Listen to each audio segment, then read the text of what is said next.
Good morning, students. So, till the last class, business, the meaning of business, and concept of business, and the classification of business. So, ಇದಿಷ್ಟು ಕಾನ್ಸೆಪ್ಟ್ಸನ್ನು ನಾವು study ಮಾಡಿದ್ವಿ. So ಈ ಚಾಪ್ಟ್ರಲ್ಲಿ ಬರ್ತಕ್ಕಂಥ another important concepts ಯಾವುದಂದರೆ objectives of business ಅಂದ್ಬಿಟ್ಟು, ನಮ್ಮ ವ್ಯವಹಾರದ ಉದ್ದೇಶಗಳೇನು ಅಂದ್ಬಿಟ್ಟು. ಸೊ ಇದು ನಿಮಗೆ 4 ಮಾರ್ಕ್ಸ್ಗೆ ಕಂಪಲ್ಸರಿಯಾಗಿ ಕೇಳ್ತಕ್ಕಂಥ question. Most of the times repeat ಆಗಿರ್ತಕ್ಕಂಥ ಕ್ವೆಶನ್ ಇದು, ಆಬ್ಜೆಕ್ಟಿವ್ಸ್ ಆಫ್ ಬಿಸ್ನೆಸ್ ಅಂದ್ಬಿಟ್ಟು. ಅದ್ರ ಜೊತೆಗೆ ಬಿಸ್ನೆಸ್ ರಿಸ್ಕ್ ಅನ್ನೋದೊಂದು ಕಾನ್ಸೆಪ್ಟ್ ಇದೆ. ಆ ಎರಡು ಕಾನ್ಸೆಪ್ಟನ್ನು ಇವತ್ತಿನ ಕ್ಲಾಸಲ್ಲಿ ಡಿಸ್ಕಸ್ ಮಾಡೋಣ. So first objectives of business.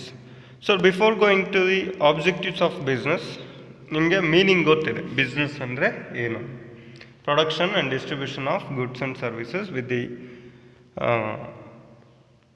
Intention of earning profit ಅನ್ನು. ಸೊ ಪ್ರಾಫಿಟನ್ನು ಅರ್ನ್ ಮಾಡೋ ಒಂದು ಪರ್ಪಸ್ಗೋಸ್ಕರ ಗುಡ್ಸನ್ನು ಪ್ರೊಡ್ಯೂಸ್ ಮಾಡಿ ಡಿಸ್ಟ್ರಿಬ್ಯೂಟ್ ಮಾಡೋ ಪ್ರೋಸೆಸ್ಗೆ ನಾವೇನಂತ ಕರಿತೀವಿ?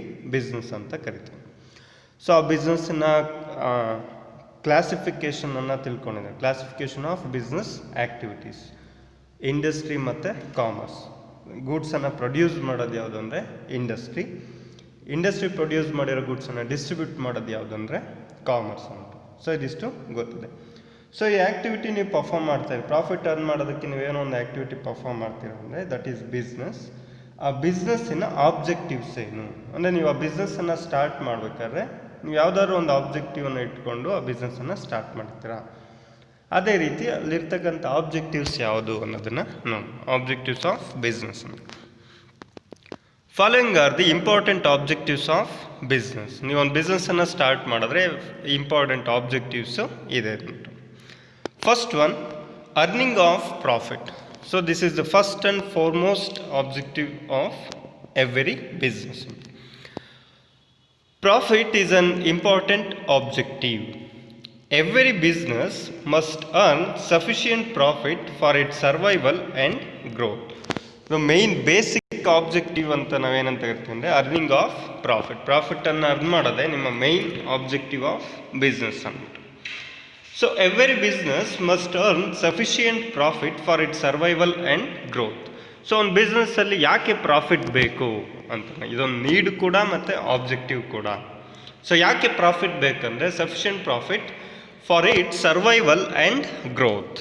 ಸೊ ಒಂದು ಮಾರ್ಕೆಟಲ್ಲಿ ನೀವು ಸರ್ವೈವ್ ಆಗೋದಕ್ಕೆ ಆ್ಯಂಡ್ ದೆನ್ ಫ್ಯೂಚರಲ್ಲಿ ಗ್ರೋತ್ ಆಗೋದಕ್ಕೆ ನಿಮ್ಮ ಬಿಸ್ನೆಸ್ಸು ನಮಗೆ ಮೇಯ್ನ್ ಬೇಕಾಗಿರೋದೇನೆಂದರೆ ಪ್ರಾಫಿಟ್ ಅಂದ್ಬಿಟ್ಟು. ಸೊ ಇನಿಷಿಯಲ್ ಸ್ಟೇಜಲ್ಲಿ ಗ್ರೋತ್ ಬಗ್ಗೆ ನಾವು ಥಿಂಕ್ ಮಾಡೋಕ್ಕಾಗಲ್ಲ. ನೀವು ಹೊಸದಾಗಿ ಒಂದು ಕಂಪನಿನ ಅಥವಾ ಒಂದು ಬಿಸ್ನೆಸ್ಸನ್ನು ಸ್ಟಾರ್ಟ್ ಮಾಡಿದ್ದೀರ ಅಂದರೆ ಸ್ಟಾರ್ಟಿಂಗಿಗೆ ಗ್ರೋತಿಗೆ ಬೇಕಾದಷ್ಟು ಪ್ರಾಫಿಟನ್ನು ಅರ್ನ್ ಮಾಡೋದಕ್ಕೆ ಸಾಧ್ಯ ಇರೋದಿಲ್ಲ. ಫಸ್ಟ್ ನೀವೇನಾಗಬೇಕು, ಮಾರ್ಕೆಟಲ್ಲಿ ಸರ್ವೈವ್ ಆಗಬೇಕು. ಸೊ ಸರ್ವೈವ್ ಆಗೋದು ಹೇಗೆ ಅಂತ ಅಂದರೆ, ಅಟ್ಲೀಸ್ಟ್ ನೀವು ಅರ್ನ್ ಮಾಡೋ ಪ್ರಾಫಿಟ್ಟು ನಿಮ್ಮ ಕಾಸ್ಟನ್ನು ಕವರ್ ಮಾಡೋ ರೀತಿ ಇರಬೇಕು. ಈಗ ಫಾರ್ ಎಕ್ಸಾಂಪಲ್ ಒಂದು ಪ್ರಾಡಕ್ಟನ್ನು ಪ್ರೊಡ್ಯೂಸ್ ಮಾಡೋದಕ್ಕೆ ನಿಮಗೆ 100 ರೂಪೀಸ್ ಇನ್ಕರ್ಡ್ ಆಗಿದೆ ಅಂದರೆ ಅಟ್ಲೀಸ್ಟ್ 100 ರೂಪೀಸನ್ನು ನೀವೇನು ಮಾಡಬೇಕು, ಅರ್ನ್ ಮಾಡಬೇಕಾಗುತ್ತೆ. ಅಂದರೆ ಅಲ್ಲಿ ಖರ್ಚಾಗಿರೋ ಅಷ್ಟು ಅಮೌಂಟ್ ಏನಾಗಬೇಕು, ಕವರ್ ಆಗಬೇಕು. ನಿಮ್ಮ ಕಾಸ್ಟ್ ಏನು ಇನ್ಕರ್ಡ್ ಆಗಿದೆ for the production of product, ಅದು ಕವರ್ ಆಗಬೇಕು. ಅಟ್ಲೀಸ್ಟ್ ಅಷ್ಟಾದ್ರೂ ಅರ್ನ್ ಮಾಡಿದ್ರೆ ನೀವು ಮಾರ್ಕೆಟಲ್ಲಿ ಏನಾಗ್ತೀರಾ, ಸರ್ವೈವ್ ಆಗ್ತೀರಾ ಫಸ್ಟು. ಆ್ಯಂಡ್ ದೆನ್ ನಿಮ್ಮ ಪ್ರಾಫಿಟ್ಟು ಇನ್ಕ್ರೀಸ್ ಆಗ್ತಾ ಆಗ್ತಾ ಗ್ರೋತ್ ಬಗ್ಗೆ ನೀವೇನು ಮಾಡ್ಬೋದು, ಥಿಂಕ್ ಮಾಡಬೇಕು. ಸೊ ಅಂದರೆ ಒಂದು ಬಿಸ್ನೆಸ್ಸು ಸರ್ವೈವ್ ಆಗೋದಕ್ಕೆ ಮತ್ತು ಅದೇ ಬಿಸ್ನೆಸ್ಸು ಗ್ರೋತ್ ಆಗೋದಕ್ಕೆ ನಮಗೆ ಮೇಯ್ನ್ ಬೇಕಾಗಿರೋದೇನೆಂದರೆ ಪ್ರಾಫಿಟ್. ಆ ಪ್ರಾಫಿಟನ್ನು ಅರ್ನ್ ಮಾಡೋದೇ ನಮ್ಮ ಬಿಸ್ನೆಸ್ಸಿನ main objective. Second one objective ಏನು? ಕ್ರಿಯೇಷನ್ ಆಫ್ ಕಸ್ಟಮರ್ಸನ್ನು ಕ್ರಿಯೇಟ್ ಮಾಡ್ತಕ್ಕಂಥದ್ದು. It is one of the objective of business. A business can create the customers by supplying the goods which the customers want. So ಪ್ರತಿಯೊಂದು business ನಿಂತಿರೋದು ಯಾವುದ್ರ ಮೇಲೆ ಅಂದರೆ ಪ್ರಾಫಿಟನ್ನು earn ಮಾಡೋದು. ಆ profit ಹೇಗೆ ಅರ್ನ್ ಮಾಡ್ತೀವಿ ಅಂದರೆ ಬೈ ದಿ ಸೇಲ್ ಆಫ್ ಗೂಡ್ಸನ್ನು ಸೇಲ್ ಮಾಡೋದ್ರ ಮುಖಾಂತರ ನಾವು ಪ್ರಾಫಿಟನ್ನು ಅರ್ನ್ ಮಾಡೋದಕ್ಕೆ ಸಾಧ್ಯ. ಆ ಗೂಡ್ಸನ್ನು ಸೇಲ್ ಮಾಡಬೇಕಂದ್ರೆ ನಮ್ಮ ಪ್ರಾಡಕ್ಟ್ಸ್ಗೆ ಕಸ್ಟಮರ್ಸನ್ನು ನಾವೇನು ಮಾಡಬೇಕು, ಕ್ರಿಯೇಟ್ ಮಾಡಬೇಕಾಗತ್ತೆ. ಸೊ ಅದು ಕೂಡ one of the main objectives. ಏನು ಅಂದರೆ ಕ್ರಿಯೇಷನ್ ಆಫ್ ಕಸ್ಟಮರ್ಸನ್ನು ಫಸ್ಟ್ ನಾವು ಕ್ರಿಯೇಟ್ ಮಾಡಿದ್ರೆ ನಮಗೆ ಸೇಲ್ಸ್ ಏನಾಗುತ್ತೆ, ಈಸಿ ಆಗುತ್ತೆ. ಹೇಗೆ ಕ್ರಿಯೇಟ್ ಮಾಡೋಕ್ಕೆ ಸಾಧ್ಯ?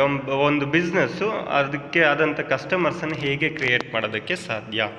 A business can create the customers by supplying the goods which the customers want. ಯಾವ ರೀತಿ ಕ್ರಿಯೇಟ್ ಮಾಡೋಕ್ಕೆ ಸಾಧ್ಯ ಕಸ್ಟಮರ್ಸನ್ನು ಅಂದರೆ ಸಪ್ಲೈಯಿಂಗ್ ದಿ ಗೂಡ್ಸ್ ಅಂದರೆ ಗೂಡ್ಸ್ ಅಂತ ಏನಿದೆ, ಕಸ್ಟಮರ್ಸ್ ಏನು ಕೇಳ್ತಾರೆ, ವಿಚ್ ದ ಕಸ್ಟಮರ್ಸ್ ವಾಂಟ್ಸ್ ಅಂತಿದಿಲ್ಲ, ಕಸ್ಟಮರ್ ಏನು ಕೇಳ್ತಾಯಿದ್ರೆ ಆ ಥರ ಗೂಡ್ಸನ್ನು ನಾವು ಸಪ್ಲೈ ಮಾಡೋದ್ರಿಂದ ನಮಗೆ ಕಸ್ಟಮರ್ಸನ್ನು ನಾವು ಕ್ರಿಯೇಟ್ ಮಾಡೋದಕ್ಕೆ ಸಾಧ್ಯ. ಸೊ ನಾವು ಕೊಟ್ಟಿದ್ದನ್ನು ಕಸ್ಟಮರ್ಸ್ ತಗೊಳ್ಳೋದಿಲ್ಲ, ಆವಾಗ ಕಸ್ಟಮರ್ಸ್ ಕ್ರಿಯೇಟ್ ಆಗೋದಿಲ್ಲ, ನಾವು ಬಿಸ್ನೆಸ್ಸಲ್ಲಿ ಉಳ್ಕೊಳ್ಳೋದಕ್ಕೂ ಸಾಧ್ಯ ಇಲ್ಲ. ಕಸ್ಟಮರ್ಸ್ ಏನು ಕೇಳ್ತಾರೆ ಅದನ್ನು ನಾವು ಪ್ರೊವೈಡ್ ಮಾಡಿದ್ರೆ ಅವರು ನಮ್ಮ ಬಿಸ್ನೆಸ್ಗೆ ಫಸ್ಟ್ ಕಸ್ಟಮರ್ ಆಗ್ತಾರೆ, ಅದೇ ರೀತಿ ಕಸ್ಟಮರ್ ಆಗೇ ಮುಂದುವರಿತಾರೆ. ಈ ಫಾರ್ ಎಕ್ಸಾಂಪಲ್ ನೀವೇ ಯಾವುದೋ ಒಂದು ಶಾಪ್ಗೆ ಹೋಗ್ತೀರಾ ಅಂತ ತಿಳ್ಕೊಳ್ಳಿ, ನಿಮಗೆ ಬೇಕಾಗಿರೋ ಪ್ರಾಡಕ್ಟನ್ನು ನೀವು ಕೇಳಿ ನಿಮಗೆ ಬೇಕಾಗಿರೋ ಪ್ರಾಡಕ್ಟು ಅಲ್ಲಿದ್ದರೆ ಮಾತ್ರ ನೀವು ಪರ್ಚೇಸ್ ಮಾಡ್ತೀರಾ, ಅಂಗಡಿಯವ್ನು ಕೊಟ್ಟಿದ್ದೆಲ್ಲ ನೀವು ತಗೊಳ್ಳಲ್ಲ, ಹೌದಲ್ವಾ? ಈಗ ಫಾರ್ ಎಕ್ಸಾಂಪಲ್ ಯಾವುದೋ ಒಂದು ಪೆನ್ ಬೇಕು ಅಂತ ತಗೊಳ್ಳಿ, ಸಿಂಪಲ್ಲಾಗಿ ಒಂದು ಸ್ಟೇಷನರಿಗೆ ಹೋಗ್ತೀರಾ, ಒಂದು ಪೆನ್, ಇದೇ ಥರದ ಪೆನ್ ಬೇಕಂತ ನೀವು ಕೇಳ್ತೀರಾ, ಆ ಥರ ಪೆನ್ ಕೊಟ್ಟರೆ ಮಾತ್ರ ನೀವು ಪರ್ಚೇಸ್ ಮಾಡ್ತೀರಾ. ಬಿಟ್ಟರೆ ಅಂದರೆ ದಟ್ ಮೀನ್ಸ್ ನಿಮಗೇನು ಬೇಕೋ ಅದನ್ನು ನೀವು ಪರ್ಚೇಸ್ ಮಾಡ್ತೀರಾ, ಬಿಟ್ಟರೆ ಅವನೇನು ಸೇಲ್ ಮಾಡ್ತಾನೋ ಅದನ್ನೆಲ್ಲ ನೀವು ತಗೊಳ್ಳೋದು. ಅದೇ ರೀತಿ ಬಿಸ್ನೆಸ್ಸು ನಮಗೇನು ಬೇಕೋ ಅದನ್ನು ಸೇಲ್ ಮಾಡೋದಲ್ಲ, ಕಸ್ಟಮರ್ ಏನು ಕೇಳ್ತಾರೆ ಅದನ್ನು ನಾವು ಪ್ರೊವೈಡ್ ಮಾಡಿದ್ರೆ ಸೊ ಕಸ್ಟಮರು ಕ್ರಿಯೇಟ್ ಆಗ್ತಾರೆ, ಅದೇ ರೀತಿ ಅದೇ ಕಸ್ಟಮರ್ಸನ್ನು ನಾವು ಮುಂದುವರ್ಸ್ಕೊಂಡು ಹೋಗೋದಕ್ಕೆ ಸಾಧ್ಯ. ಇನ್ ಸಿಂಪಲ್ಲು ಯಾವ ರೀತಿ ಕಸ್ಟಮರ್ಸನ್ನು ನಾವು ಕ್ರಿಯೇಟ್ ಮಾಡ್ಬೋದು ಅಂದರೆ business can create the customers by supplying the goods which the customers want. Customers ಏನು ಕೇಳ್ತಾ ಇದ್ದಾರೆ ಆ ಗೂಡ್ಸನ್ನು ಸಪ್ಲೈ ಮಾಡೋದ್ರ ಮುಖಾಂತರ ನಾವು ಕಸ್ಟಮರ್ಸನ್ನು ಏನು ಮಾಡ್ಬೋದು, ಕ್ರಿಯೇಟ್ ಮಾಡೋದು ಮತ್ತು ಇನ್ಕ್ರೀಸ್ ಮಾಡ್ಕೋಬೋದು ಆ ನಂಬರ್ಸನ್ನು. ಥರ್ಡ್ ಒನ್ ಇನ್ನೋವೇಷನ್, ಆವಿಷ್ಕಾರ ಅಂತ ಕರಿತೀವಿ. It means adaption to the changes taking place in the society. ಇಲ್ಲಿ ಇನ್ನೋವೇಷನ್ ಅಂದರೆ ಬಿಸ್ನೆಸ್ಸಲ್ಲಿ ಏನಿಲ್ಲ, ಸೊಸೈಟಿಲಿ ಆಗ್ತಕ್ಕಂಥ ಚೇಂಜಸ್ಗೆ ಅಡಾಪ್ಟ್ ಆಗ್ತಕ್ಕಂಥದ್ದು ಅಥವಾ ಸೊಸೈಟಿಲಿ ಆಗ್ತ ಚೇಂಜಸ್ಗೆ ಅಡ್ಜಸ್ಟ್ ಆಗ್ತಕ್ಕಂಥದ್ದು. Innovation may take place in the form of using new techniques, introducing new products ಅಂತ. ಸೊ ನಾವು ಪ್ರೊಡಕ್ಷನ್ ಪ್ರೋಸೆಸ್ಸಲ್ಲಿ ನ್ಯೂ ಟೆಕ್ನಾಲಜೀಸನ್ನು ಯೂಸ್ ಮಾಡ್ತಕ್ಕಂಥದ್ದು ಅಥವಾ ಹೊಸ ಪ್ರಾಡಕ್ಟ್ಸನ್ನು ನಾವು ಪ್ರೊಡ್ಯೂಸ್ ಮಾಡಿ ಲಾಂಚ್ ಮಾಡ್ತಕ್ಕಂಥದ್ದು, ಇದೆಲ್ಲ ನಾವೇನಂತ ಕರಿತೀವಿ, ಇನ್ನೋವೇಷನ್ ಅಂದ್ಬಿಟ್ಟು. ಯಾಕೆ ಅಂತಂದರೆ ಸೊಸೈಟಿಲಿ ನಮ್ಮ ಫಸ್ಟ್ ಆಫ್ ಆಲ್ ಈ ಬಿಸ್ನೆಸ್ ಎನ್ವಿರಾನ್ಮೆಂಟ್ ಏನಿದೆ ಇದನ್ನು ನಾವೇನಂತ ಕರಿತೀವಿ ಅಂದರೆ ಡೈನಮಿಕ್ ಎನ್ವಿರಾನ್ಮೆಂಟ್ ಅಂತ ಕರಿತೀವಿ. ನೀವು ಎಕನಾಮಿಕ್ಸಲ್ಲಿ ಓದಿರ್ತೀರ ಅಂದ್ಕೊತೀನಿ, ಸ್ಟ್ಯಾಟಿಕ್ ಮತ್ತು ಡೈನಮಿಕ್ ಅಂತ. ಸ್ಟ್ಯಾಟಿಕ್ ಎಕನಾಮಿಕ್ಸ್ ಅಥವಾ ಸ್ಟ್ಯಾಟಿಕ್ ಎನ್ವಿರಾನ್ಮೆಂಟ್ ಅಂದರೆ ಕಾನ್ಸ್ಟ್ಯಾಂಟ್ ಆಗಿರೋದು, ಚೇಂಜಸ್ ಆಗದೇ ಇರ್ತಕ್ಕಂಥದ್ದು. ಡೈನಮಿಕ್ ಅಂದರೆ ದಟ್ ಕೀಪ್ಸ್ ಆನ್ ಚೇಂಜಿಂಗ್ ಅಂದ್ಬಿಟ್ಟು. ಸೊ ಇಲ್ಲೂ ಅಷ್ಟೇ ಬಿಸ್ನೆಸ್ ಎನ್ವಿರಾನ್ಮೆಂಟಲ್ಲಿ ನಮ್ಮ ಕಸ್ಟಮರ್ಸು ಟೇಸ್ಟ್ ಆ್ಯಂಡ್ ಪ್ರಿಫರೆನ್ಸ್ ಏನಾಗ್ತಾ ಇರುತ್ತೆ ಅಂದರೆ ಒಂದೇ ರೀತಿ ಇರಲ್ಲ, ಚೇಂಜಸ್ ಆಗ್ತಾ ಇರುತ್ತೆ. ಅವರ ಎಕ್ಸ್ಪೆಕ್ಟೇಷನ್ಸ್ ಏನಾಗ್ತಾ ಹೋಗುತ್ತೆ, ಚೇಂಜಸ್ ಆಗುತ್ತೆ. ಆ ಎಕ್ಸ್ಪೆಕ್ಟೇಷನ್ಸ್ ಏನು ಚೇಂಜಸ್ ಆಗುತ್ತೆ ಅದ್ರ ಪ್ರಕಾರ ನಾವು ಏನಾಗಬೇಕು, ನಮ್ಮ ಬಿಸ್ನೆಸ್ಸನ್ನು ಅಡಾಪ್ಟ್ ಮಾಡ್ಕೋಬೇಕು. ಕಸ್ಟಮರ್ಸ್ ಬೇರೆ ಏನೋ ಕೇಳ್ತಾರೆ ಅಂದಾಗ ಇಲ್ಲ ನಾನು ಕೊಡಲ್ಲ ಅಂತಾನೆ ನೀನು ಬಿಸ್ನೆಸ್ಸಲ್ಲಿ ಉಳ್ಕೊಳ್ಳೋದಕ್ಕೆ ಸಾಧ್ಯ ಇಲ್ಲ. ಸೊ ಏನು ಚೇಂಜಸ್ ಆಗ್ತಾ ಇದೆ, ಕಸ್ಟಮರ್ಸ್ ಏನು ಕೇಳ್ತಾರೆ ಅದ್ರ ಪ್ರಕಾರನೇ ನೀನು ಗೂಡ್ಸನ್ನು ಏನು ಮಾಡಬೇಕು, ಪ್ರೊಡ್ಯೂಸ್ ಮಾಡಬೇಕು.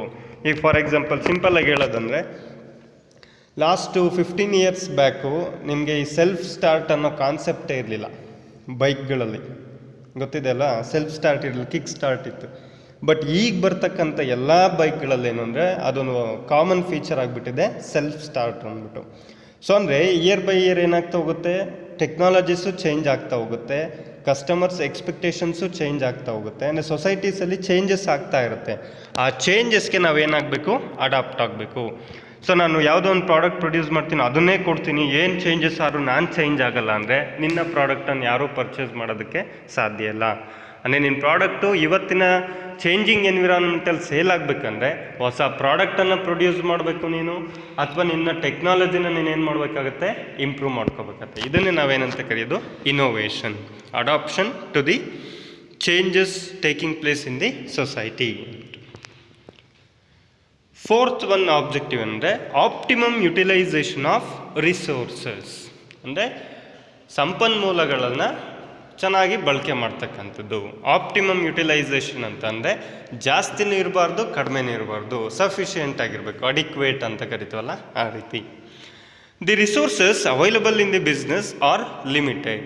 ನಮ್ಮ ಬಿಸ್ನೆಸ್ಸಲ್ಲಿ ಅವೈಲಬಲ್ ಇರ್ತಕ್ಕಂಥ ರಿಸೋರ್ಸಸ್ ಏನಾಗಿರುತ್ತೆ, ಮಿತವಾಗಿರುತ್ತೆ, ಲಿಮಿಟೆಡ್ ಆಗಿರುತ್ತೆ, ಎಕ್ಸಸ್ ಇರೋದಿಲ್ಲ.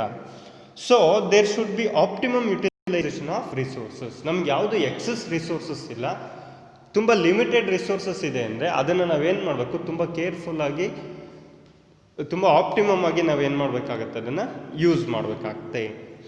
So it implies there should not wastage and shortage. So ಅದ್ರ ಪ್ರಕಾರ ಆಪ್ಟಿಮಮ್ ಯುಟಿಲೈಸೇಷನ್ ಅಂದರೆ ಏನಿಲ್ಲ, ನಮ್ಮಲ್ಲಿರ್ತಕ್ಕಂಥ ರಿಸೋರ್ಸಸ್ಸು ಶಾರ್ಟೇಜು ಬರಬಾರ್ದು ಮತ್ತು ವೇಸ್ಟೇಜ್ ಕೂಡ ಆಗಬಾರ್ದು. ಎಕ್ಸಸ್ ಆಫ್ ರಿಸೋರ್ಸಸ್ ಇದ್ದರೆ ನಮಗೇನಾಗುತ್ತೆ, ವೇಸ್ಟ್ ಆಗುತ್ತೆ. ಅಥವಾ ರಿಸೋರ್ಸಸ್ ಸ್ಕೇರ್ಸಿಟಿ ಇದೆ ಅಂತಂದರೆ ನಮಗೆ ಶಾರ್ಟೇಜ್ ಬರುತ್ತೆ. ಅದು ಎರಡೂ ಆಗಬಾರ್ದು. ಒಂದು ಸರ್ಟನ್ ಪ್ರಾಡಕ್ಟ್ಸನ್ನು ನಾವು ಪ್ರೊಡ್ಯೂಸ್ ಮಾಡೋದಕ್ಕೆ ರಾ ಮೆಟೀರಿಯಲ್ಸ್ ಎಷ್ಟು ಬೇಕೋ ಅಷ್ಟು ರಾ ಮೆಟೀರಿಯಲ್ಸನ್ನು ನಾವು ಅಷ್ಟು ಮಾತ್ರ ನಾವೇನು ಮಾಡಬೇಕು, ಪ್ರೊಕ್ಯೂರ್ ಮಾಡ್ಕೋಬೇಕು. ಜಾಸ್ತಿ ರಾ ಮೆಟೀರಿಯಲ್ಸ್ ನಮಗೆ ನೀಡಿರೋದಕ್ಕಿಂತ ಜಾಸ್ತಿ ಇದೆ ಅಂದರೆ ವೇಸ್ಟ್ ಆಗುತ್ತೆ. ನೀಡಿರೋದಕ್ಕಿಂತ ಕಡಿಮೆ ಇದೆ ಅಂದರೆ ಶಾರ್ಟೇಜ್ ಬರುತ್ತೆ, ಪ್ರೊಡಕ್ಷನ್ ಪ್ರೋಸೆಸ್ಗೆ ಅಫೆಕ್ಟ್ ಆಗುತ್ತೆ. So optimum utilization of resource, ನಮ್ಮಲ್ಲಿರೋ ರಿಸೋರ್ಸನ್ನು ತುಂಬ ಆಪ್ಟಿಮಮ್ ಆಗಿ ನಾವೇನು ಮಾಡಬೇಕು, ಯುಟಿಲೈಸ್ ಮಾಡಿ, ದಟ್ ಮೀನ್ಸ್ ಯೂಸ್ ಮಾಡಬೇಕು. ಅಂದರೆ ನಾವು ಶಾರ್ಟೇಜು ಇರಬಾರ್ದು ನಮಗೆ ರಿಸೋರ್ಸಸ್ಸು, ಮತ್ತು ವೇಸ್ಟೇಜು ಕೂಡ ಆಗಬಾರ್ದು. ಎಷ್ಟು ಬೇಕು ರಿಸೋರ್ಸಸ್ಸು ಅಷ್ಟನ್ನು ಮಾತ್ರ ಪ್ರೊಕ್ಯೂರ್ ಮಾಡಿಕೊಂಡು ನಾವು ಪ್ರಾಪರಾಗಿ ಯೂಸ್ ಮಾಡಬೇಕು. That is called optimum utilization of resources. Next development of human resources. Human resources ಅಂದರೆ ಬೇರೆ ಏನಿಲ್ಲ, ಎಂಪ್ಲಾಯೀಸ್ ಆಫ್ ದಿ ಆರ್ಗನೈಸೇಷನ್ ಅಂದ್ಬಿಟ್ಟು. ಒಂದು ಆರ್ಗನೈಸೇಷನಲ್ಲಿ ವರ್ಕ್ ಮಾಡ್ತಕ್ಕಂಥ ಪ್ರತಿಯೊಬ್ಬ ವರ್ಕರ್ಸನ್ನು ಅಥವಾ ಎಲ್ಲ ಎಂಪ್ಲಾಯೀಸನ್ನು ನಾವೇನಂತ ಕರಿತೀವಿ, ಹ್ಯೂಮನ್ ರಿಸೋರ್ಸಸ್ ಅಂತ ಕರಿತೀವಿ. Human resources can be developed by giving opportunities to its employees for utilizing their talent and skills. ಒಂದು ಬಿಸ್ನೆಸ್ಸು ಹ್ಯೂಮನ್ ರಿಸೋರ್ಸಸನ್ನು ಹೇಗೆ ಡೆವಲಪ್ ಮಾಡ್ಬೋದು ಅಂತಂದರೆ, by giving opportunities to its employees for utilizing their talent and skills. So ಪ್ರತಿಯೊಬ್ಬ ಎಂಪ್ಲಾಯೀಸಲ್ಲೂ, ಪ್ರತಿಯೊಬ್ಬ ವರ್ಕರಲ್ಲೂ ಅವ್ರದ್ದೇ ಆದಂಥ ಒಂದು ಟ್ಯಾಲೆಂಟು ಮತ್ತು ಸ್ಕಿಲ್ ಅನ್ನೋದು ಇರುತ್ತೆ. ಆ ಸ್ಕಿಲ್ಲು ಮತ್ತು ಟ್ಯಾಲೆಂಟನ್ನು ಉಪಯೋಗಿಸ್ಕೊಳ್ಳೋದಕ್ಕೆ, ಅದನ್ನು ಎಕ್ಸಿಬಿಟ್ ಮಾಡೋದಕ್ಕೆ ನಾವು ಅವ್ರಿಗೊಂದು ಆಪರ್ಚುನಿಟಿ ಕೊಡಬೇಕು. ಒಂದು ಅವಕಾಶ ಕೊಟ್ಟಾಗ ಮಾತ್ರ ನಿನ್ನಲ್ಲಿರ್ತಕ್ಕಂಥ ಸ್ಕಿಲ್ಲು ಟ್ಯಾಲೆಂಟು ಆಚೆ ಬರೋದಕ್ಕೆ ಸಾಧ್ಯ. ಸೊ ನಿನ್ನಲ್ಲಿರೋ ಸ್ಕಿಲ್ಲನ್ನು ನಾವು ಎಕ್ಸಿಬಿಟ್ ಮಾಡ್ತಾ ಇದ್ದೀವಿ ಅಂದರೆ ನೀನು ಡೆವಲಪ್ ಆಗೋದಕ್ಕೆ ಸಾಧ್ಯ ಆಗುತ್ತೆ. ಸೊ ಹೇಗೆ ನಾವು ಡೆವಲಪ್ ಮಾಡೋಕ್ಕೆ ಸಾಧ್ಯ ಅಂದರೆ, ನಿಮಗೆ ಫಸ್ಟು ಆಪರ್ಚುನಿಟಿ ಕೊಡಬೇಕು. ಪ್ರತಿಯೊಬ್ಬ ಸ್ಟೂಡೆಂಟ್ಗೂ ಅವ್ರದ್ದೇ ಆದಂಥ ಏನೋ ಒಂದು ಯುನಿಕ್ ಫೀಚರ್ ಅನ್ನೋದಿರುತ್ತೆ, ಯುನಿಕ್ ಟ್ಯಾಲೆಂಟ್ ಅನ್ನೋದಿರುತ್ತೆ. ಆ ಟ್ಯಾಲೆಂಟು ಯಾವಾಗ ಹೊರಗಡೆ ಬರುತ್ತೆ ಅಂದರೆ ನಾವು ನಿಮಗೆ ಅವಕಾಶನ ಕೊಟ್ಟಂಥ ಸಮಯದಲ್ಲಿ. ಸೊ ಆ ಅವಕಾಶ ಕೊಡೋದ್ರ ಮುಖಾಂತರ ಎಂಪ್ಲಾಯೀಸನ್ನು ಡೆವಲಪ್ಮೆಂಟ್ಗೆ ಒಂದು ಬಿಸ್ನೆಸ್ ಏನು ಮಾಡಬೇಕಾಗತ್ತೆ, ಹೆಲ್ಪ್ ಮಾಡಬೇಕಾಗತ್ತೆ.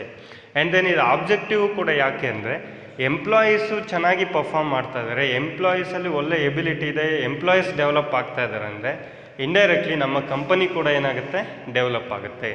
ಸೊ ಬಿಸ್ನೆಸ್ಸು ವರ್ಕ್ ಮಾಡ್ತಕ್ಕಂಥ ಎಂಪ್ಲಾಯೀಸ್ಗೆ ಆಪರ್ಚುನಿಟಿ ಕೊಡೋದ್ರ ಮುಖಾಂತರ, ಅವರ ಟ್ಯಾಲೆಂಟನ್ನು ಎಕ್ಸಿಬಿಟ್ ಮಾಡೋದಕ್ಕೆ ಆಪರ್ಚುನಿಟಿ ಕೊಡೋದ್ರ ಮುಖಾಂತರ ಕಂಪನಿನಲ್ಲಿರ್ತಕ್ಕಂಥ ಹ್ಯೂಮನ್ ರಿಸೋರ್ಸಸನ್ನು ಏನು ಮಾಡ್ಬೋದು, ಡೆವಲಪ್ ಮಾಡ್ಬೋದಾಗಿರುತ್ತೆ.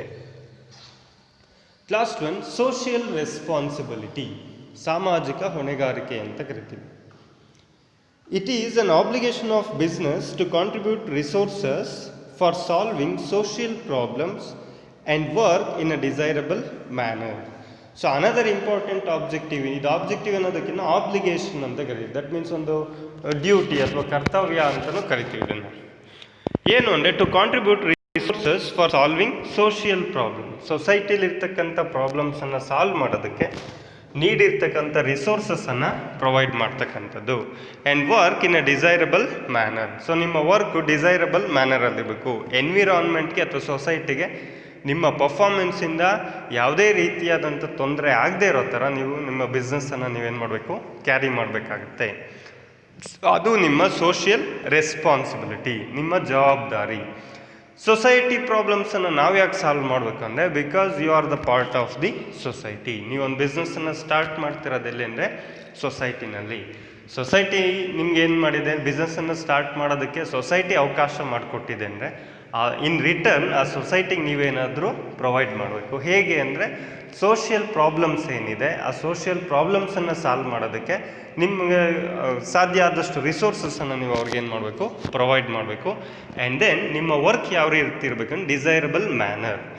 ಎನ್ವಿರಾನ್ಮೆಂಟ್ಗೆ ಅಥವಾ ಸೊಸೈಟಿಗೆ ಯಾವುದೇ ರೀತಿ ತೊಂದರೆ ಆಗದೇ ಇರೋ ಥರ ನೀವು ನಿಮ್ಮ ಬಿಸ್ನೆಸ್ಸನ್ನು ಕ್ಯಾರಿ ಮಾಡಬೇಕಾಗುತ್ತೆ. ಸೊ ಇದಿಷ್ಟು ಆಬ್ಜೆಕ್ಟಿವ್ಸ್ ಆಫ್ ಬಿಸ್ನೆಸ್. ತುಂಬ ಇಂಪಾರ್ಟೆಂಟ್ ಕ್ವೆಶನ್ ಫಾರ್ 4 ಮಾರ್ಕ್ಸ್. ಓಕೆನಾ?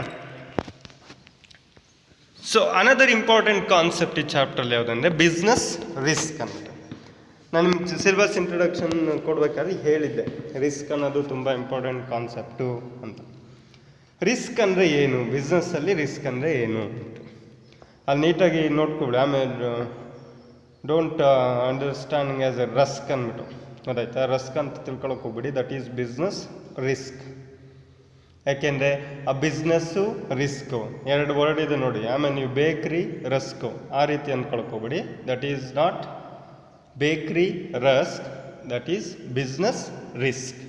ಓಕೆನಾ? Business risk refers to possibility of loss due to uncertainties or unexpected events. So ನಾನು ಅವತ್ತು ಹೇಳಿದೆ ರಿಸ್ಕ್ ಅಂದರೆ ಸಿಂಪಲ್ ಒಂದು ವರ್ಡ್ ಏನಂದರೆ ಪಾಸಿಬಿಲಿಟಿ ಆಫ್ ಲಾಸ್ ಅಂದ್ಬಿಟ್ಟು. That is not guarantee of loss ಅಲ್ಲ. ಲಾಸ್ ಹಾಗೇ ಆಗುತ್ತೆ ಅನ್ನೋ ಗ್ಯಾರಂಟಿ ಅಲ್ಲ, ಲಾಸ್ ಆಗಬಹುದು ಅನ್ನೋ ಪಾಸಿಬಿಲಿಟಿಗೆ ನಾವೇನಂತ ಕರಿತೀವಿ, ಬಿಸ್ನೆಸ್ ರಿಸ್ಕ್ ಅಂತ ಕರಿತೀವಿ. So business risk refers to possibility of loss, loss ಆಗ್ತಕ್ಕಂಥ ಚಾನ್ಸು. ಈ ಲಾಸ್ ಯಾವುದರಿಂದ ರೈಸ್ ಆಗುತ್ತೆ ಅಂದರೆ due to uncertainties or unexpected events. Unexpected events ಅಂತ ಕರಿತೀವಿ. ಅನ್ಎಕ್ಸ್ಪೆಕ್ಟೆಡ್ ಇವೆಂಟ್ಸ್ ಅಂದರೆ ನಾವೇನು ಎಕ್ಸ್ಪೆಕ್ಟ್ ಮಾಡಿರಲ್ಲ ಆ ರೀತಿ ಇವೆಂಟ್ಸು. ಅದಕ್ಕೊಂದು ಎಕ್ಸಾಂಪಲ್ ಏನಂತಂದರೆ, ಈಗ ನಮ್ಮ ಕಂಪನಿಯ ಪ್ರಾಡಕ್ಟ್ಸನ್ನು ನೀವು ಪ್ರೊಡ್ಯೂಸ್ ಮಾಡಿದ್ದೀರಾ ಅಂತ ತಿಳ್ಕೊಳ್ಳಿ. ಅದನ್ನು ಮಾರ್ಕೆಟಿಗೆ ಸೇಲ್ ಮಾಡಬೇಕು. ಸೇಲ್ ಮಾಡೋಕ್ಕೆ ಹೋದಾಗ ಇಷ್ಟು ಅಮೌಂಟಿಗೆ ಸೇಲ್ ಆಗುತ್ತೆ, ನನಗಿಷ್ಟು ಪ್ರಾಫಿಟ್ ಬರುತ್ತೆ ಅಂತ ಅಂದ್ಕೊಂಡಿದ್ವಿ. ಯಾವಾಗ ನಮ್ಮ ಕಂಪನಿ ಪ್ರಾಡಕ್ಟ್ಸ್ಗೆ ಡಿಮ್ಯಾಂಡ್ ಇದೆ, ಈಗ ಇದೇ ರೀತಿ ಡಿಮ್ಯಾಂಡ್ ನಾಳೆನೂ ಇರುತ್ತೆ, ಸೊ ನಾಳೆನೂ ನಮಗೊಂದಷ್ಟು ಇನ್ಕಮ್ ಬರುತ್ತೆ ಅಂತ ಅಂದ್ಕೊಂಡ್ವಿ. ಆದರೆ ಆಲ್ ಆಫ್ ಎ ಸಡನ್ ನಾಳೆ ನೀವು ಮಾರ್ಕೆಟ್ಗೆ ಪ್ರಾಡಕ್ಟ್ಸ್ ತಗೊಂಡೋದಾಗ ನಿಮ್ಮ ಕಂಪನಿಯ ಪ್ರಾಡಕ್ಟ್ಸ್ಗೆ ಡಿಮ್ಯಾಂಡ್ ಇಲ್ಲದೆ ಇರಬಹುದು. ನೀವು ಅದನ್ನು ಎಕ್ಸ್ಪೆಕ್ಟ್ ಮಾಡಿದ್ರಾ? ಇಲ್ಲ. ನೀವು ಎಕ್ಸ್ಪೆಕ್ಟ್ ಮಾಡಿದ್ದೇನು, ಡಿಮ್ಯಾಂಡ್ ಜಾಸ್ತಿ ಇರುತ್ತೆ, ನಮಗೆ ಜಾಸ್ತಿ ಇನ್ಕಮ್ ಬರುತ್ತೆ ಅಂದ್ಬಿಟ್ಟು. ಆದರೆ ನಾಳೆ ಡಿಮ್ಯಾಂಡ್ ಇಲ್ಲದೆ ಆಗ್ಬೋದು ನಿಮ್ಮ ಪ್ರಾಡಕ್ಟ್ಸ್ಗೆ. ನೀವು ಎಕ್ಸ್ಪೆಕ್ಟ್ ಮಾಡಿದ್ದು ಹೈಯರ್ ಡಿಮ್ಯಾಂಡ್, ಬಟ್ ಇಲ್ಲಿ ನೋಡಿದರೆ ನೋ ಡಿಮ್ಯಾಂಡ್ ಅಥವಾ ಲೋಯರ್ ಡಿಮ್ಯಾಂಡ್ ಅಂತಂದಾಗ ಅನ್ಎಕ್ಸ್ಪೆಕ್ಟೆಡ್ ನೀವು ಎಕ್ಸ್ಪೆಕ್ಟ್ ಮಾಡಿಲ್ಲದೆ ಇರ್ತಕ್ಕಂಥ ಇವೆಂಟ್ಸ್ ಏನಾದರೂ ಅಕ್ಕರ್ ಆದರೆ ಅದರಿಂದ ಆಗ್ತಕ್ಕಂಥ loss.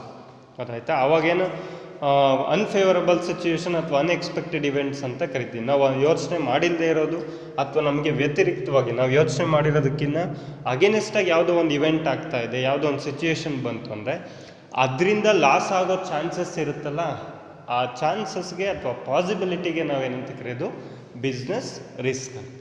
Simple meaning business risk refers to possibility of loss due to uncertainties or unexpected events. ಈ ಬಿಸ್ನೆಸ್ ರಿಸ್ಕ್ ಅನ್ನು ಮೀನಿಂಗ್ ಗೊತ್ತಾಯ್ತು, ಪಾಸಿಬಿಲಿಟಿ ಆಫ್ ಲಾಸ್ ಅಂದ್ಬಿಟ್ಟು. ಅದರ ನೇಚರ್ ಅಥವಾ ಅದರ ಫೀಚರ್ಸ್ ಏನು ಅನ್ನೋದನ್ನು ತಿಳ್ಕೊಳ್ಳೋಣ.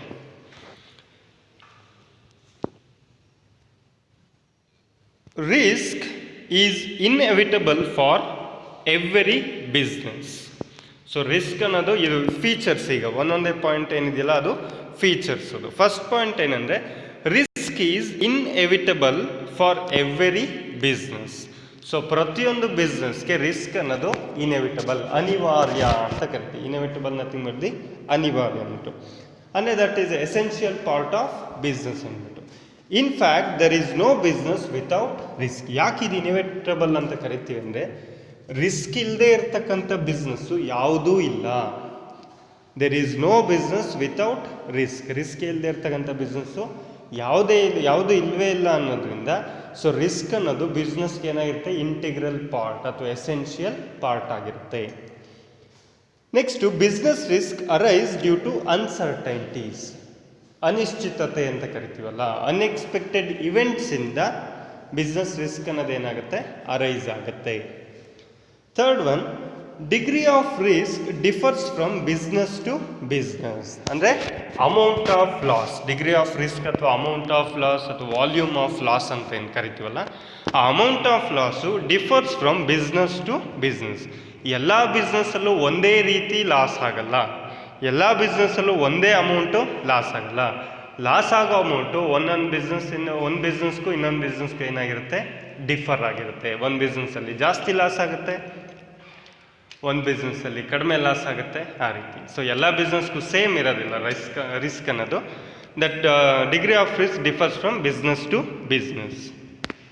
Fourth one, profit is reward for risk. ಈ ರಿಸ್ಕ್ ತಗೊಳ್ಳೋದಕ್ಕೆ ಈಗ ನೀವೇನೋ ಒಂದು ಇನ್ವೆಸ್ಟ್ಮೆಂಟ್ ಮಾಡ್ತೀರ ಅಂದ್ಕೊಳ್ಳಿ, 1 lakh rupees ಇನ್ವೆಸ್ಟ್ ಮಾಡಿ ಬಿಸ್ನೆಸ್ ಮಾಡಿದ್ರಿ, ರಿಸ್ಕ್ ಇದೆ ಅದರಲ್ಲಿ. ಏನು, ನೀವು ಹಾಕಿರೋ 1 lakh rupees ಏನಾಗಬಹುದು, ಲಾಸ್ ಆಗೋ ಚಾನ್ಸಸ್ ಇರುತ್ತೆ. ದಟ್ ಮೀನ್ಸ್ ರಿಸ್ಕ್ ಇದೆ, 1 ಲಕ್ಷ ರೂಪಾಯಿ ನೀವು ಕಳ್ಕೊಳ್ಳೋ ಚಾನ್ಸಸ್ ಇದೆ. ಆದರೂ ಕೂಡ ಕಳ್ಕೊಳ್ಳೋ ಚಾನ್ಸಸ್ ಇದ್ದರೂ ನೀವು ಆ ರಿಸ್ಕನ್ನು ತೊಗೊಂಡ್ರಲ್ಲ, ಏನಾದರೂ ಆಗಲಿ ಅಂದ್ಬಿಟ್ಟು ನೀವು 1 lakh ಇನ್ವೆಸ್ಟ್ ಮಾಡೋದಲ್ಲ, ನೀವು ನಿಮ್ಮ ಎಫರ್ಟ್ಗೆ ನೀವು ರಿಸ್ಕನ್ನು ಫೇಸ್ ಮಾಡಿದ್ದಕ್ಕೆ ನಿಮಗೆ ರಿವಾರ್ಡ್ ಏನು ಸಿಗುತ್ತೆ ಅಂದರೆ profit.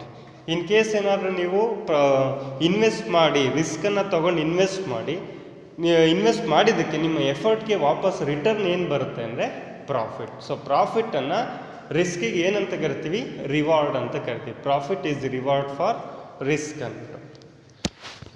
Next, greater the scope of profit greater the degree of risk. ಪ್ರಾಫಿಟನ್ನು ನೀವು ಜಾಸ್ತಿ ಎಕ್ಸ್ಪೆಕ್ಟ್ ಮಾಡಿದ್ರೆ ಲಾಸು ಕೂಡ ಜಾಸ್ತಿ ಲಾಸ್ ಆಗೋ ಚಾನ್ಸಸ್ಸು ಇರುತ್ತೆ. ಸೊ ಪ್ರಾಫಿಟ್ ಕಡಿಮೆ ಇದೆ ಅಂತಂದರೆ ನಿಮ್ಗೆ ಲಾಸ್ ಆಗೋ ಚಾನ್ಸಸ್ಸು ಕೂಡ ಕಡಿಮೆ ಇರುತ್ತೆ. ಈಗ 1 ಲಕ್ಷ ರೂಪಾಯಿ ನೀವು ಎಕ್ಸ್ಪೆಕ್ಟ್ ಮಾಡ್ತಿದ್ದೀರ ಲಾಭ ಬರುತ್ತೆ ಅಂದ್ಕೊಳ್ಳಿ, ಲಾಸ್ ಆದರೆ 1 ಲಕ್ಷ ರೂಪಾಯಿ ಲಾಸ್ ಆಗೋ ಚಾನ್ಸಸ್ ಇರುತ್ತೆ. ನೀವು ಎಕ್ಸ್ಪೆಕ್ಟ್ ಮಾಡ್ತಾ ಇರೋದೇ 10 ರೂಪಾಯಿ ಅಂದರೆ ಲಾಸ್ ಆದರೆ ಎಷ್ಟಾಗುತ್ತೆ, 10 rupees ಅಷ್ಟೇ. ಅದಾಯ್ತಾ? ನೀವು ಪ್ರಾಫಿಟನ್ನು ಜಾಸ್ತಿ ಎಕ್ಸ್ಪೆಕ್ಟ್ ಮಾಡಿದ್ರೆ ಲಾಸು ಕೂಡ ಜಾಸ್ತಿ ಆಗೋ ಚಾನ್ಸಸ್ಸು ಇರುತ್ತೆ. Greater the scope of profit greater the degree of risk. ಪ್ರಾಫಿಟ್ಟಿಗೆ ಜಾಸ್ತಿ ಸ್ಕೋಪ್ ಇದ್ದರೆ ಲಾಸ್ಗೂ ಕೂಡ ಏನು ಸ್ಕೋಪು ಜಾಸ್ತಿ ಇರುತ್ತೆ. ಗೊತ್ತಾಯ್ತಲ್ಲ? ಇದಿಷ್ಟು ಫೀಚರ್ಸ್ ಅಥವಾ ನೇಚರ್ ಆಫ್ ಬಿಸ್ನೆಸ್ ರಿಸ್ಕ್ ಅಂತ ಕರಿತೀವಿ.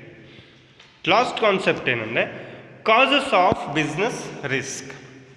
ಬಿಸ್ನೆಸ್ಸಲ್ಲಿ ರಿಸ್ಕು ಅಂದರೆ ಈ ಲಾಸಸ್ ಆಗೋದಕ್ಕೆ ಏನೇನು ಕಾರಣಗಳೇನು ಉಂಟು, ವ್ಯವಹಾರ ನಷ್ಟ ಭಯದ ಕಾರಣಗಳು. ಬಿಸ್ನೆಸ್ ರಿಸ್ಕಿಗೆ ಏನಂತ ಕರಿತೀವಿ, ವ್ಯವಹಾರದ ನಷ್ಟ ಭಯ ಅಂತ ಕರಿತೀವಿ. ರಿಸ್ಕ್ ಅಂದರೆ ನಷ್ಟ ಭಯ ಅಂದ್ಬಿಟ್ಟು, ನಷ್ಟ ಆಗ್ತಕ್ಕಂಥ ಭಯ ಇರ್ತಕ್ಕಂಥದ್ದು. Business risk caused by A number of factors, they R. ಇದು ನಿಮಗೆ ಪ್ರಾಕ್ಟಿಕಲ್ ಓರಿಯೆಂಟೆಡ್ ಕ್ವೆಶನ್ಗೆ ಕೇಳ್ತಾರೆ. ಅದಾಯ್ತಾ? ಪ್ರಾಕ್ಟಿಕಲ್ ಓರಿಯೆಂಟೆಡ್ ಕ್ವೆಶನ್ ಅಂದರೆ ಲಾಸ್ಟ್ ಸೆಕ್ಷನ್ ಇ ಅಂತ ಒಂದು ಸೆಗ್ಮೆಂಟ್ ಇರುತ್ತೆ, 5 marks ಕ್ವೆಶನ್ಸು. ಅಲ್ಲಿ ನೀವು ಯಾವುದೇ ರೀತಿಯಾದಂಥ ಎಕ್ಸ್ಪ್ಲನೇಷನ್ಸನ್ನು ಬೇಕಾಗಿರೋದಿಲ್ಲ. ಒಂದೊಂದು ಚಾಪ್ಟ್ರಿಗೆ ಒಂದೊಂದು ಕ್ವೆಶನ್ ಇರುತ್ತೆ. ಆ ರೀತಿ ಇದು ಜನರಲ್ ಆಗಿ ನೀವು ಬರೀತಕ್ಕಂಥದ್ದು, ಅಲ್ಲಿ ಕೇಳ್ತಕ್ಕಂಥ ಆನ್ಸರ್. ನೀವು ಇಷ್ಟು ಆನ್ಸರ್ ಬರೋದ್ರೆ ನಿಮಗೆ 5 marks ಸಿಗುತ್ತೆ. ಅದಾಯ್ತಲ್ಲ? ಅದು ಹೇಳ್ತೀವಿ ಮುಂದಕ್ಕೆ. ಚಾಪ್ಟರ್ ಕಂಪ್ಲೀಟ್ ಆದಮೇಲೆ ಪ್ರಾಕ್ಟಿಕಲ್ ಓರಿಯೆಂಟೆಡ್ ಕ್ವೆಶನ್ ಯಾವುದ್ಯಾವುದು ಅನ್ನೋದನ್ನು ಹೇಳೋಣ. ಜಸ್ಟ್ ಇವಾಗ ತಿಳ್ಕೊಂಡಿರೋಣ.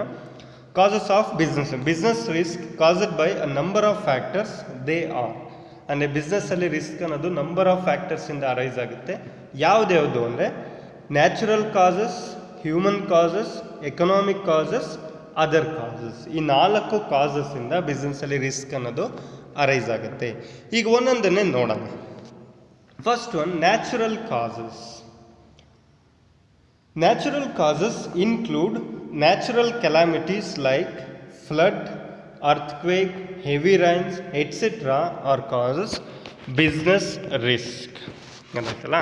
ನ್ಯಾಚುರಲ್ ಕಾಸಸ್ ಅಂದರೆ ಫ್ಲಡ್ ಇರ್ಬೋದು, ಪ್ರವಾಹ ಇರ್ಬೋದು, ಅರ್ಥ್ಕ್ವೇಕ್ ಅಂದರೆ ಭೂಕಂಪ ಇರ್ಬೋದು, ಹೆವಿ ರೈನ್ಸ್, ಇವೆಲ್ಲ ಏನು, ಇವು ನ್ಯಾಚುರಲ್ ಕಾಸಸ್ ಅಂತ ಕರಿತೀವಿ. ಇವೆಲ್ಲದರಿಂದ ಬಿಸ್ನೆಸ್ಸಲ್ಲಿ ರಿಸ್ಕ್ ಲಾಸ್ ಆಗೋ ಚಾನ್ಸಸ್ಸು ಇರುತ್ತೆ. ಈಗ ಫಾರ್ ಎಕ್ಸಾಂಪಲ್ ನಾವು ಯಾವುದೋ ಗೂಡ್ಸನ್ನು ಪ್ರೊಡ್ಯೂಸ್ ಮಾಡಿದ್ವಿ, ಅದನ್ನು ಮಾರ್ಕೆಟಿಗೆ ತೊಗೊಂಡು ಹೋಗ್ತಾ ಇದ್ದೀವಿ. ಮಾರ್ಕೆಟಿಗೆ ತೊಗೊಂಡು ಹೋಗ್ತಕ್ಕಂಥ ಸಂದರ್ಭದಲ್ಲಿ ಜಾಸ್ತಿ ಫ್ಲಡ್ ಬಂತು, ನಮ್ಮ ವೆಹಿಕಲ್ ಕೊಚ್ಕೊಂಡು ಅಂದ್ಕೊಳ್ಳಿ. ಸೊ ವೆಹಿಕಲ್ ಜೊತೆಗೆ ನಮ್ಮ ಗೂಡ್ಸು ಏನಾಯಿತು, ಹಾಳಾಯಿತು. ಅವಾಗ ಲಾಸ್ ಆಗೋ ಚಾನ್ಸಸ್ ಏನು, ಗೂಡ್ಸೇ ಹೋದ್ಮೇಲೆ ನಮಗೆ ಲಾಸ್ ಅನ್ನೋದು ಆಬ್ವಿಯಸ್ ಆಗುತ್ತೆ. ಸೊ ಈ ಲಾಸ್ ಆಗೋದಕ್ಕೆ ರೀಸನ್ ಏನಂದರೆ ಫ್ಲಡ್ಡು. ಆ ಫ್ಲಡ್ಡು ಯಾವುದು ಕಾಸಸ್ ಅಂದರೆ ನ್ಯಾಚುರಲ್ ಕಾಸಸ್. ಅಥವಾ ನೀವು ಗೂಡ್ಸ್ ಎಲ್ಲ ಪ್ರೊಡ್ಯೂಸ್ ಮಾಡಿ ಒಂದು ಗೋಡೌನಲ್ಲಿ ಇಟ್ಟಿದ್ದೀರಾ, ನಾಳೆ ಮಾರ್ಕೆಟಿಗೆ ಸಾಗಿಸ್ಬೇಕು, ಬಟ್ ಇವತ್ತು ನೈಟು ಭೂಕಂಪ ಆಯಿತು, ಅರ್ಥ್ಕ್ವೇಕ್ ಆಯಿತು ಅಂದ್ಕೊಳ್ಳಿ, ಗೂಡ್ಸ್ ಎಲ್ಲ ಬಿಲ್ಡಿಂಗೇ ಬಿದ್ದೋಯ್ತು, ನಿಮ್ಗೇನಾಯಿತು, ಲಾಸ್ ಆಯಿತು. ಇಲ್ಲಿ ರೀಸನ್ ಏನು ಅಂದರೆ ಅರ್ಥ್ಕ್ವೇಕ್ ಯಾವ ಕಾಸಸ್ ಅಂದರೆ natural causes. Human causes, second one ಏನು, human causes. Human causes include stoppage of work due to strikes, theft of goods, dishonesty of employees. Stoppage of work due to strikes ಅನ್ನೋದು. So ವರ್ಕರ್ಸ್ಗೆ ಏನು ಮಾಡ್ತಾ ಇದ್ದೀವಿ, ಎಲ್ಲ ಇವತ್ತು produce ಮಾಡಬೇಕು ಅಂತ ಗೂಡ್ಸನ್ನು ಎಲ್ಲ ರೆಡಿ ಮಾಡ್ಕೊಂಡಿದ್ದೀವಿ, ರಾ ಮೆಟೀರಿಯಲ್ಸನ್ನು. ಪೆರಿಷಬಲ್ ಪ್ರಾಡಕ್ಟ್ಸ್ ಅಂತ ಏನು ಕರಿತೀವಿ ಅಂದರೆ ಅದು ಲೈಫ್ ಜಾಸ್ತಿ ಇರೋದಿಲ್ಲ. ಪ್ರೊಡ್ಯೂಸ್ ಆದಮೇಲೆ ತುಂಬ ಬೇಗ ಅದು ಗೂಡ್ಸ್ ಏನಾಗಬೇಕು, ಸೇಲ್ ಆಗಬೇಕು ಮತ್ತು ಯೂಸ್ ಆಗಬೇಕಂತ. ಆ ರೀತಿ ಕಡಿಮೆ ಟೈಮ್ ಇರ್ತಕ್ಕಂಥ, ಕಡಿಮೆ ಲೈಫ್ ಇರ್ತಕ್ಕಂಥ ಪ್ರಾಡಕ್ಟ್ಸನ್ನು ಪ್ರೊಡ್ಯೂಸ್ ಮಾಡಿದ್ದೀವಿ, ಸೇಲ್ ಮಾಡಬೇಕು ಅಥವಾ ಇದನ್ನು ಸಾಗಿಸ್ಬೇಕು ಅಂದ್ಕೊಳ್ಳಿ, ಬೇರೆ ಕಡೆ ಟ್ರಾನ್ಸ್ಪೋರ್ಟ್ ಮಾಡಬೇಕು. ಆ ಟ್ರಾನ್ಸ್ಪೋರ್ಟ್ ಮಾಡಬೇಕಾದ್ರೆ ವರ್ಕರ್ಸ್ ಬೇಕು. ಆ ವರ್ಕರ್ಸು ಸ್ಟ್ರೈಕ್ ಮಾಡೋದ್ರ ಮುಖಾಂತರ ವರ್ಕನ್ನು ಸ್ಟಾಪ್ ಮಾಡಿಬಿಟ್ರು. ಸೊ ಇವತ್ತು ಮಾರ್ಕೆಟ್ಗೆ ಹೋಗ್ಬೇಕಾದಂಥ ಗೂಡ್ಸು ವರ್ಕರ್ಸು ಸ್ಟ್ರೈಕ್ ಮಾಡಿದ್ರಿಂದ ಮಾರ್ಕೆಟ್ಗೆ ಹೋಗಲಿಲ್ಲ. ನಾಳೆ ಹೋಗೋದಕ್ಕೆ ಗೂಡ್ಸ್ ಏನಾಗುತ್ತೆ, ದಟ್ ಮೀನ್ಸ್ ಕ್ವಾಲಿಟಿ ಹಾಳಾಗಿರುತ್ತೆ. ಸೊ ಇವತ್ತು ಹೋಗಿದ್ರೆ ಗೂಡ್ಸ್ ನಮಗೆ ಸೇಲ್ ಆಗೋದು, ಒಳ್ಳೆ ಪ್ರಾಫಿಟ್ ಬರೋದು. ನಾಳೆ ಹೋಗೋದ್ರಿಂದ ನಮಗೆ ಪ್ರಾಡಕ್ಟು ಹಾಳಾಗುತ್ತೆ, ನಮಗೆ ಬರೋ ಪ್ರಾಫಿಟ್ ಕೂಡ ಕಡಿಮೆ ಆಯಿತು ಅಂದ್ಕೊಳ್ಳಿ. ಸೊ ಯಾಕಿಲ್ಲಿ ಪ್ರಾಫಿಟ್ ಕಡಿಮೆ ಆಯಿತು ಅಂದರೆ ವರ್ಕರ್ಸು ಸ್ಟ್ರೈಕ್ ಮಾಡಿದ್ರಿಂದ. ಸೊ ಈ ವರ್ಕರ್ಸು ಸ್ಟ್ರೈಕ್ ಮಾಡೋದನ್ನು, ಸ್ಟ್ರೈಕ್ ಮಾಡಿ ವರ್ಕನ್ನು ಸ್ಟಾಪ್ ಮಾಡೋದಿದೆಯಲ್ಲ, ಅದನ್ನು ನಾನು ಯಾವ ಕಾಸಸ್ ಅಂತ ಹೇಳ್ತೀವಿ, human causes. And theft of goods ಅಂದ್ಬಿಟ್ಟು, ಗೂಡ್ಸು ಕಳ್ತನ ಆಗ್ತಕ್ಕಂಥದ್ದು. ಅಥವಾ ಡಿಸ್ಹಾನೆಸ್ಟಿ ಆಫ್ ಎಂಪ್ಲಾಯೀಸಲ್ಲಿ ಹಾನೆಸ್ಟಿ ಇಲ್ಲದೆ ಇರ್ತಕ್ಕಂಥದ್ದು. ಈ ಎಲ್ಲ ರೀಸನ್ಸಿಂದ ಏನಾದ್ರು ನಮಗೆ ಬಿಸ್ನೆಸ್ಸಲ್ಲಿ ರಿಸ್ಕ್ ಆಗ್ತಾ ಇದೆ ಅಂದರೆ, ಲಾಸ್ ಆಗ್ತಾ ಇದೆ ಅಂದರೆ ಅದನ್ನೇನಂತ ಕರಿತೀವಿ ನಾವು, human causes. Third one, economic causes. These include changes in demand, changes in taste and preference of the customers, increase in interest rates, etc. Economic causes ಯಾವುದ್ಯಾವುದು ಅಂದರೆ ಡಿಮ್ಯಾಂಡಲ್ಲಿ ಚೇಂಜ್ ಆಗ್ತಕ್ಕಂಥದ್ದು. ನಾವು ಎಕ್ಸ್ಪೆಕ್ಟ್ ಮಾಡಿರ್ತಕ್ಕಂಥ ಡಿಮ್ಯಾಂಡು ನಮಗೆ ಇಲ್ಲದೆ ಇರ್ತಕ್ಕಂಥದ್ದು. ಸೊ ನಾನು ಒಂದು 1000 ಪ್ರಾಡಕ್ಟ್ಸ್ಗೆ ಡಿಮ್ಯಾಂಡ್ ಇದೆ ಅಂದ್ಬಿಟ್ಟು ನಾನು 1000 ಪ್ರಾಡಕ್ಟ್ಸನ್ನು ಪ್ರೊಡ್ಯೂಸ್ ಮಾಡ್ತೀನಿ, ಆದರೆ ಡಿಮ್ಯಾಂಡು ಬರೀ 500 ಪ್ರಾಡಕ್ಟ್ಸ್ಗಿದೆ ಅಂದರೆ ಇನ್ ರಿಮೈನಿಂಗ್ 500 ಪ್ರಾಡಕ್ಟ್ಸ್ ನಮಗೇನಾಯಿತು, ಲಾಸ್ ಆಯಿತು. Next, changes in taste and preference of customers taste ಮತ್ತು ಪ್ರಿಫರೆನ್ಸಲ್ಲಿ ಚೇಂಜಸ್ ಆಗ್ತಕ್ಕಂಥದ್ದು. ಸೊ ನೆನ್ನೆವರೆಗೆ ನನ್ನ ಪ್ರಾಡಕ್ಟನ್ನು ಇಷ್ಟಪಟ್ಟಂಥ ಕಸ್ಟಮರ್ಸು ನಾಳೆ ಅಥವಾ ಇವತ್ತು ಬೇರೆ ಬೇರೆ ಕಂಪನಿಯ ಪ್ರಾಡಕ್ಟ್ಸನ್ನು ಅವರು ಲೈಕ್ ಮಾಡ್ತಕ್ಕಂಥದ್ದು. ಇದೇ ರೀತಿ ಇಷ್ಟಪಡ್ತಾರೆ ಅಂದ್ಬಿಟ್ಟು ನಾನು 1000 ಪ್ರಾಡಕ್ಟ್ಸನ್ನು ಪ್ರೊಡ್ಯೂಸ್ ಮಾಡ್ತೀನಿ, ಆದರೆ ಕಸ್ಟಮರ್ಸು ಇಮಿಡಿಯೇಟಾಗಿ ಅವರ ಪ್ರಿಫರೆನ್ಸ್ ಬೇರೆ ಕಂಪನಿಗೆ ಹೋಗುತ್ತೆ ಅಂದಾಗ ನಾನು ಪ್ರೊಡ್ಯೂಸ್ ಮಾಡಿರೋ ಗೂಡ್ಸ್ ಏನಾಗುತ್ತೆ, ಲಾಸ್ ಆಗುತ್ತೆ.